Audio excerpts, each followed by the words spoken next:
పూట పూటకి టెన్షన్‌లయితే పెరిగిపోతున్నాయి. ఆ టెన్షన్‌లో వాళ్ళు గెలిచేస్తారని వీళ్ళు, వీళ్ళు గెలిచేస్తారని వాళ్ళు. ఒక్కటి మాత్రం నిజం. ఎవరు గెలిచినా మనకొరిగేదేం లేదు. అయితే గితే ఓ రూ. 10,000, రూ. 20,000 ఆళ్ళు ఏడాదికిస్తాం. అది మనం ఏడాదికి 10,000, 20,000 అంటే నెలకు రూ. 2,000 లెక్క. మనం సంపాదించుకోలేము అవి.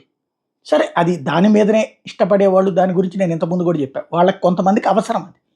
కాబట్టి మనం ఇట్లా మాట్లాడుకునే వాళ్ళకి మాత్రం దాంతో పెద్దగా ఇష్యూ గాదు. కానీ ఈ సంఘర్షణల వాతావరణం మాత్రం వదిలేద్దాం.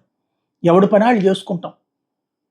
ఎవరి వృత్తులు ఆళ్ళని జేసుకుంటాం. కానీ అనవసరమైనటువంటి ఘర్షణ వాతావరణం ఏదో ఎవడో అవతలోళ్ళేదో మనకు శత్రువు అన్నట్టు హీరోలిద్దరు కొట్టుకుంటారా? లేదు. వాళ్ళ ఫ్యాన్స్ కొట్టుకుంటారు. నాయకులిద్దరు కొట్టుకుంటారా? లేదు. వాళ్ళ ఫ్యాన్స్ కొట్టుకుంటారు. ఎందుకు అవసరం? అది పక్కన పెడితే పాయింట్ ఏంటంటే పేదలు సంక్షేమ పథకాలు తీసుకున్న పేదలు జగన్‌ని నమ్మారా? లేదా?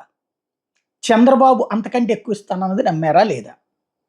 అట్లాగే లబ్ధిదారులు 1,65,00,000 కుటుంబాలుంటే 1,45,00,000 కుటుంబాలకి ప్రయోజనం చేకూర్చానని జగన్ చెప్పాడు. ఒకళ్ళకి 10,000 అందొచ్చు, ఒకళ్ళకి 50,000 అందొచ్చు, ఒకళ్ళకి రూ. 1,00,000 అందొచ్చు. బట్ ఏదో ఒక ప్రయోజనం అయితే అందింది. అది ఎవడి కోసం ఇస్తావు అనుకున్నారా? లేదు ఇచ్చింది కరెక్ట్ అనుకున్నారా? అన్న దాని మీద ఓటు పడుతుంది.